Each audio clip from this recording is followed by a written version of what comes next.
Oke, Bismillahirrahmanirrahim. Assalamualaikum warahmatullahi wabarakatuh. Hari ini kita akan belajar materi mengenai CPU scheduling. Jadi materinya adalah bagaimana bagaimana CPU melakukan penjadwalan terhadap proses-proses yang berjalan di dalamnya. Tujuan pembelajaran kali ini adalah yang pertama itu kalian memahami konsep dasar dari penjadwalan CPU. Kedua, memahami kriteria yang diperlukan untuk penjadwalan CPU. Dan yang ketiga, memahami beberapa algoritma yang berkaitan dengan CPU scheduling. Ada beberapa algoritma yang akan kita pelajari. Yang pertama itu adalah algoritma FCFS, First Come, First Serve, Shortest Job First, Priority, dan Round Robin. Kita mulai dari konsep dasar CPU scheduling terlebih dahulu. Latar belakangnya, jadi pada dasarnya setiap satu CPU itu hanya bisa melakukan satu pekerjaan secara bersamaan atau satu pekerjaan dalam satu waktu. Sekarang bagaimana kita inginkan bagaimana supaya CPU itu kerjanya optimal, kerjanya maksimal. Maka lahirlah yang namanya konsep multiprogramming. Konsep multiprogramming ini menjelaskan atau membuat bagaimana proses di dalam sebuah CPU itu bisa dikerjakan atau bisa diproses secara bersamaan dengan konsep tertentu. Bagaimana ini bisa dilakukan oleh CPU? Yang pertama itu sebuah proses itu dieksekusi sampai masuk state waiting, misalnya IO request, kemudian bagaimana CPU dalam kondisi free, dan bagaimana OS membawa proses yang lain masuk untuk diolah oleh CPU. Jadi ini adalah siklus pemrosesan data yang ada atau yang terjadi pada CPU. Pada dasarnya ada dua siklus yang terjadi pada CPU, yaitu siklus execute dan siklus pengambilan. Siklus eksekusi ini adalah siklus di mana CPU melakukan prosesnya atau melakukan eksekusi. Kita biasa namakan dengan CPU burst. Kemudian ada namanya siklus pengambilan atau siklus IO burst. Pada gambar bisa kita lihat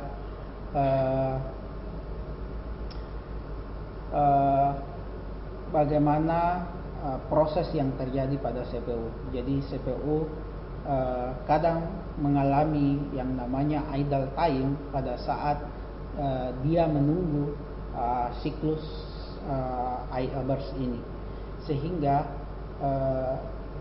CPU akan mengalami ketidakefektifan dalam bekerja. Makanya multiprogramming ini kadang menjadi solusi. Jadi bagaimana CPU dibuat bekerja semaksimal mungkin, mengurangi waktu idle yang terjadi pada CPU seminimal mungkin. Itu yang dilakukan pada konsep multiprogramming. Pada konsep multiprogramming itu ada sebuah modul yang namanya CPU scheduler. Apa tugas dari CPU scheduler ini? Tugasnya adalah memilih proses di ready queue atau untuk dieksekusi oleh CPU. Jadi dia memilih proses apa saja yang akan dikerjakan atau akan dieksekusi oleh CPU. Konsep pemilihan scheduling ini diambil atau keputusannya itu diambil berdasarkan 4 kondisi yang berbeda. Yang pertama itu pada saat pindah state dari running ke waiting, kemudian pada saat pindah state dari running ke ready, misalnya di sini ada siklus interrupt, kemudian pada saat pindah state dari waiting ke ready, dan yang terakhir pada saat kondisi terminate atau penghentian proses. Untuk scheduling pada poin nomor 1 dan 4 itu kita namakan dengan non-preemptive scheduling. Non-preemptive scheduling berarti proses yang sedang berjalan tidak bisa di-interrupt atau tidak bisa diganggu oleh proses yang datang berikutnya atau proses yang lain. Kemudian untuk yang lainnya, poin 2 dan 4 itu kita namakan dengan preemptive scheduling. Preemptive scheduling ini kebalikan dari non-preemptive scheduling, di mana proses yang sementara berjalan bisa diinterrupt, dihentikan oleh proses lain yang punya prioritas atau punya kepentingan lebih tinggi dalam hal ini. Kemudian modul berikutnya ada namanya modul dispatcher.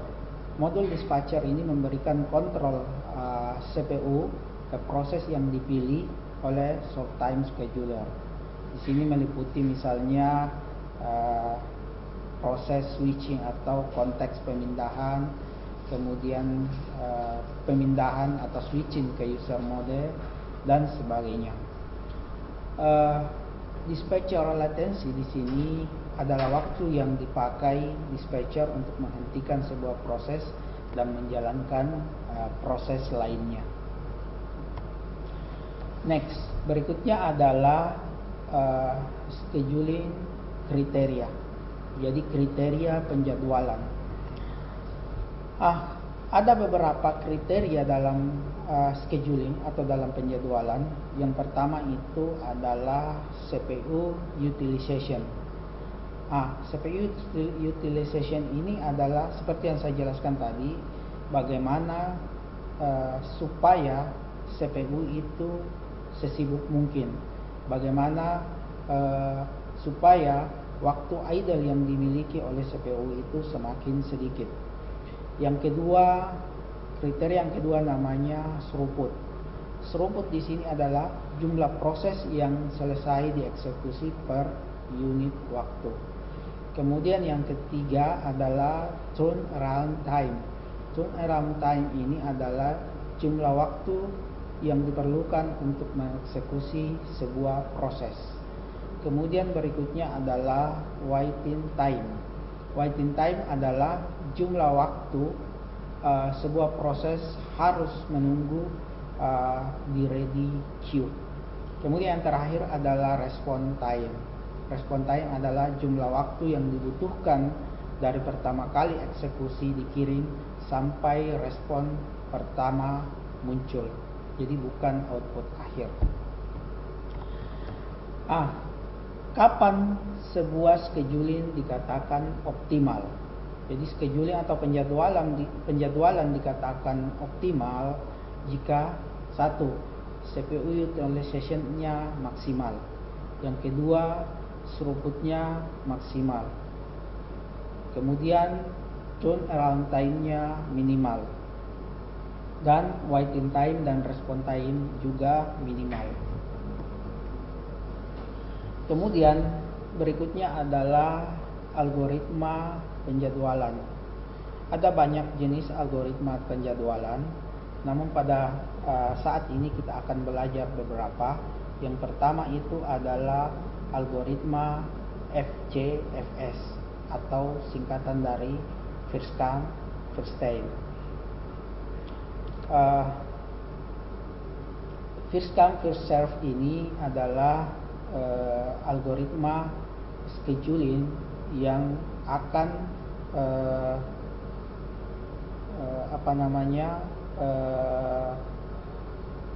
melayani atau memproses proses yang pertama datang, kemudian diikuti oleh proses berikutnya dan seterusnya. Algoritma yang lain namanya SJF, singkatan dari Shortest Job First. Kemudian ada namanya Priority Scheduling, kemudian Round Robin, dan multi level queue. Oke, kita masuk ke first come first serve scheduling. Bagaimana algoritma ini bekerja? Jadi algoritma ini akan mengerjakan proses yang masuk pertama. Kemudian selanjutnya akan mengeksekusi proses berikutnya dan seterusnya sampai selesai. Pada contoh ini kita bisa lihat proses, ada 3 proses. Proses kita berikan nama proses P1, proses P2, dan proses P3. Waktu masuk proses P1 itu 0, waktu masuk P2 2, dan waktu masuk P3 adalah 4. Kemudian burst time ini adalah waktu yang diperlukan untuk mengeksekusi. P1 itu sebanyak 24 time, P2 itu 3, kita bisa namakan second, P3 3 second, dan P3 misalnya 3 second juga. Untuk mengerjakannya kita bisa menggunakan gambar Gantt chart. Di sini kita bisa lihat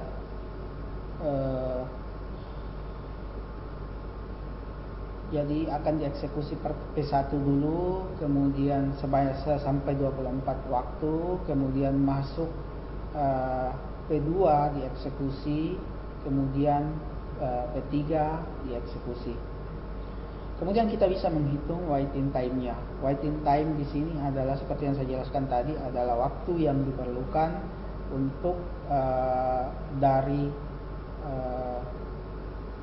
waktu masuk proses tersebut sampai dia dikerjakan atau sampai dia dieksekusi. Karena P0 pada saat dia masuk dia langsung dieksekusi di waktu ke-0 tersebut, sehingga waiting time-nya sama dengan 0. Kemudian untuk P2 dia masuk pada waktu kedua dan dia dieksekusi pada waktu ke-24, sehingga waiting time dari P2 itu adalah 24 kurang 2 sama dengan 22. Bagaimana dengan P3? P3 ini masuk pada waktu keempat dan dieksekusi pada waktu ke-27, sehingga waiting time-nya adalah 27 dikurangi 4 sama dengan 23. Untuk average waiting time atau rata-rata waktu tunggu adalah penjumlahan dari waktu tunggu P1 ditambah waktu tunggu P2 ditambah waktu tunggu P3 dibagi 3. Dalam hal ini sama dengan 15. Kemudian algoritma berikutnya adalah algoritma shortest job first atau proses dengan CPU burst time yang paling kecil itu yang akan dieksekusi terlebih dahulu. Jadi kalau di FCFS tadi, first come first serve, itu yang dieksekusi adalah yang duluan datang tanpa melihat burst time-nya, tanpa melihat waktu pengerjaannya. Kalau di shortest job first ini yang dieksekusi adalah yang paling pendek waktu pengerjaannya atau yang paling pendek burst time-nya.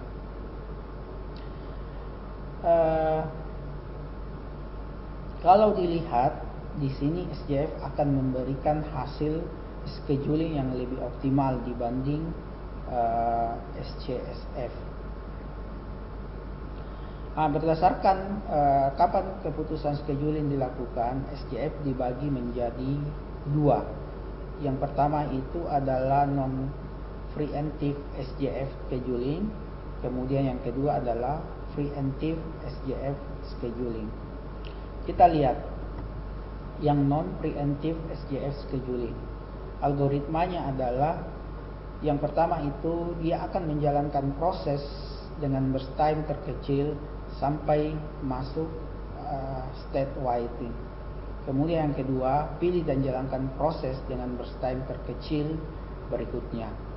Misalkan di contoh yang ada di monitor, kalian bisa lihat bahwa misalkan ada 4 proses, kita berikan nama proses P1, P2, P3, dan P4. Burst time-nya ada 6, 8, 7, dan 3. Kita anggap proses kedatangannya ini sama saja ya di waktu ke 0. Kita nggak usah lihat dulu proses kedatangannya, kita anggap proses kedatangannya sama di ke 0. Jadi bersamaan datang. Kita bisa lihat SJF schedulingnya seperti pada gambar Gantt chart-nya. Maka yang pertama dikerjakan adalah P4.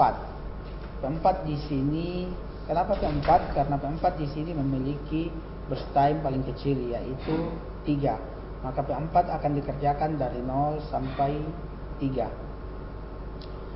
Kemudian untuk berikutnya kita lihat yang paling kecil burst time-nya setelah P4 itu adalah P1. Maka P1 yang akan dikerjakan. Kemudian burst time 7 yaitu P3, dan yang terakhir itu yang burst time-nya 8. Jadi schedulingnya itu adalah yang pertama dieksekusi adalah P4, kemudian P1, P3, dan terakhir adalah P2. Untuk waiting time-nya, cara hitungnya sama dengan yang tadi. Jadi waktu kedatangan dikurang waktu dia pertama kali dieksekusi. Misalkan tadi kita anggap bahwa waktu kedatangannya itu sama, yaitu 0, maka P4 itu waiting time-nya 0, P1 itu waiting time-nya 3, P2 itu waiting time-nya 16, dan P3 itu waiting time-nya 9. Untuk average-nya adalah penjumlahan dari waiting time P1, P2, P3, dan P4 dibagi dengan 4. Dalam hal ini sama dengan 7. Bagaimana dengan yang preemptive SJF scheduling? Kalau yang tadi pada saat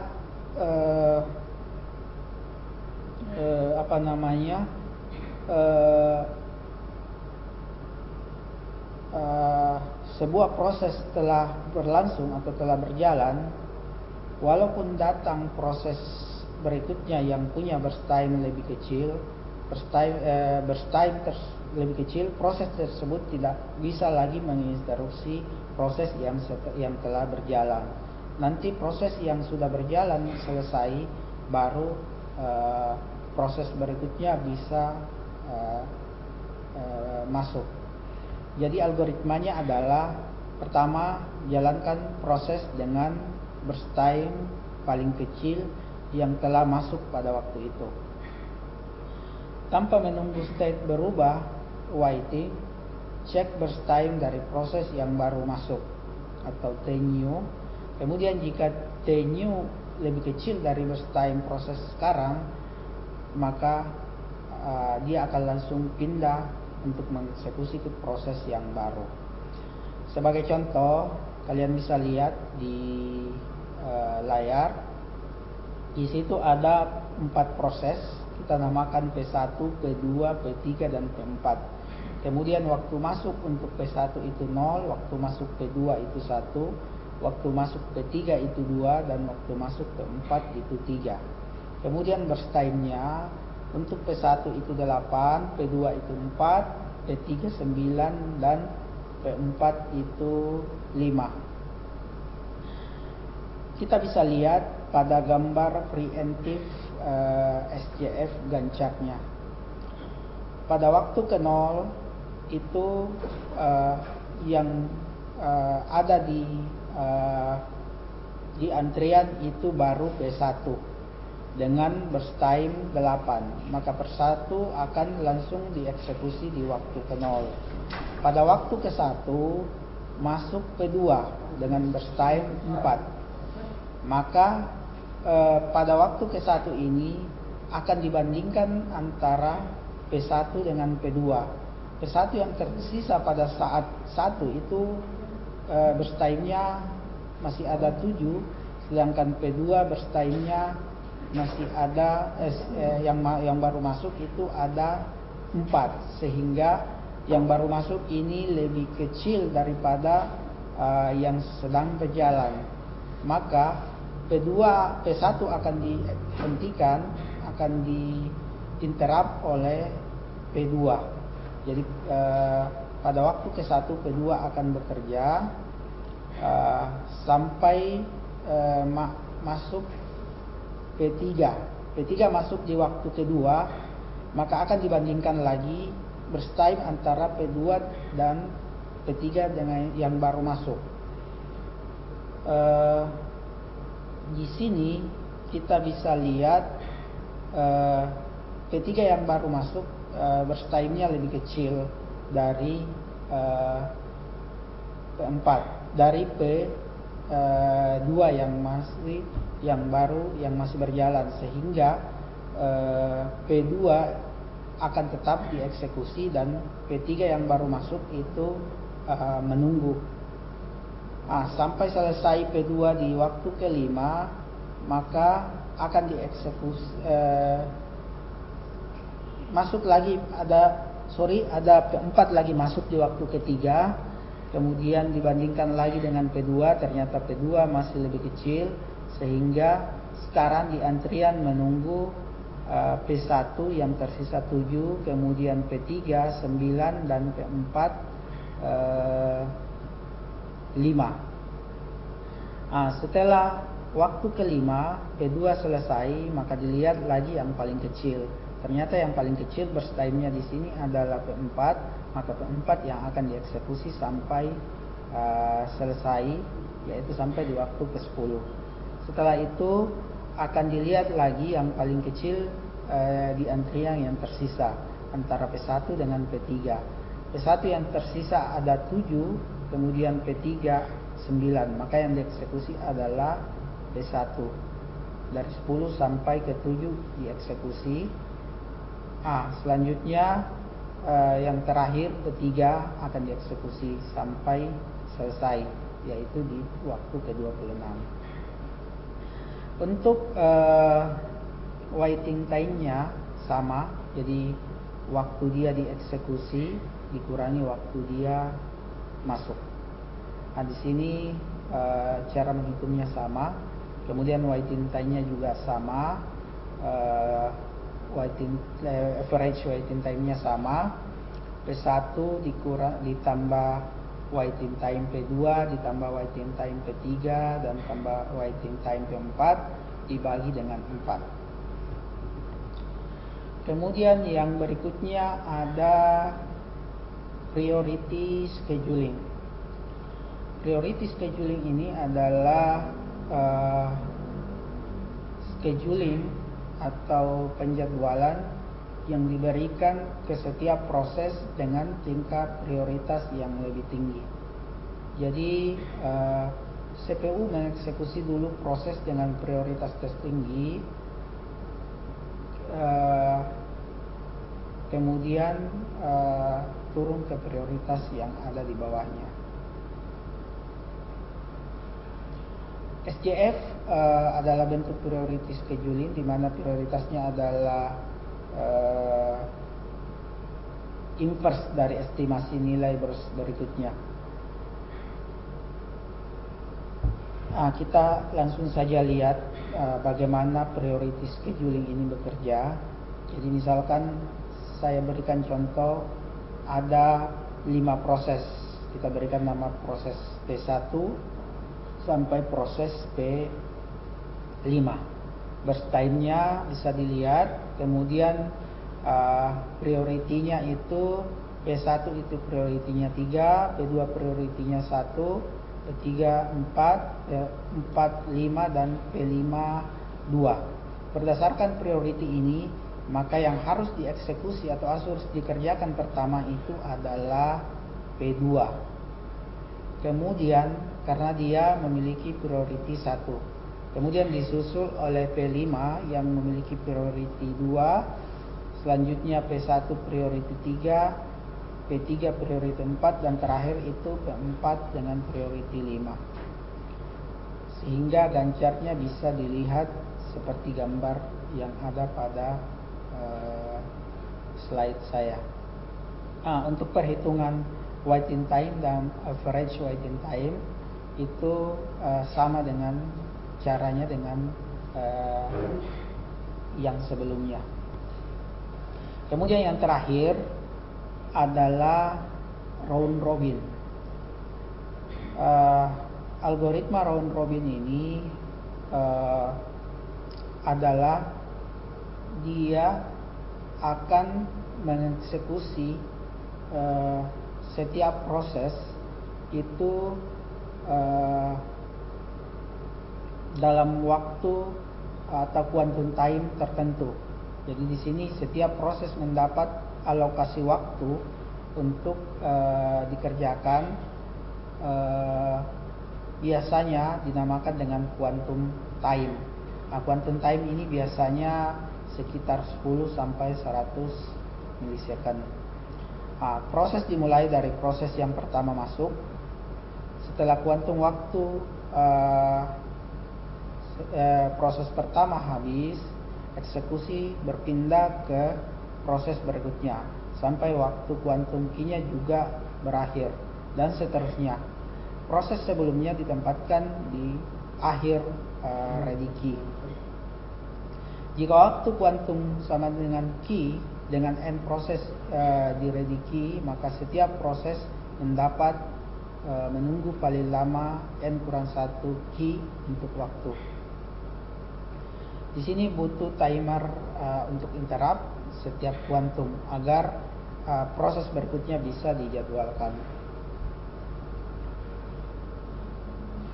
Performansnya, jika key-nya besar, maka performansnya sama dengan sistem first in first out.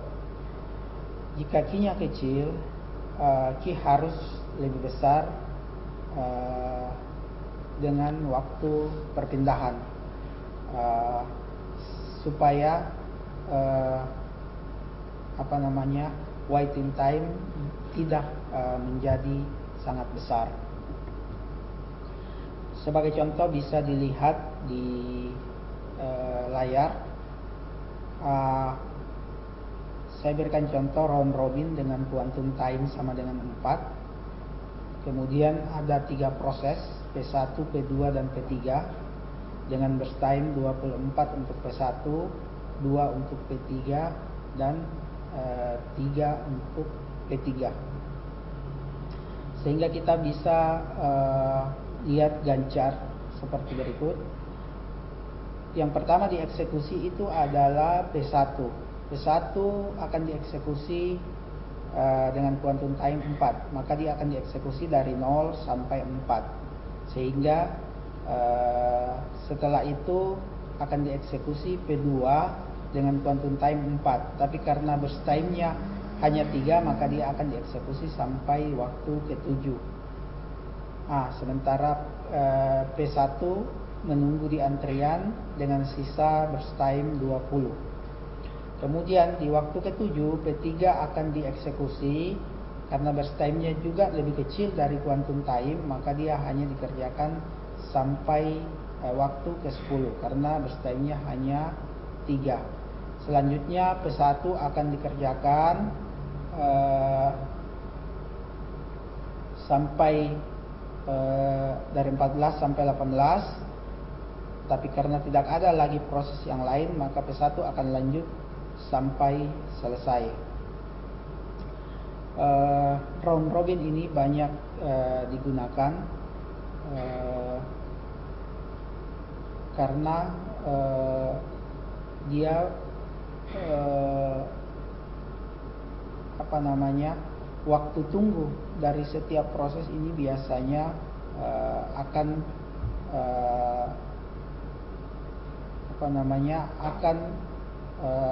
kecil karena setiap proses itu akan dikerjakan dengan quantum time tertentu.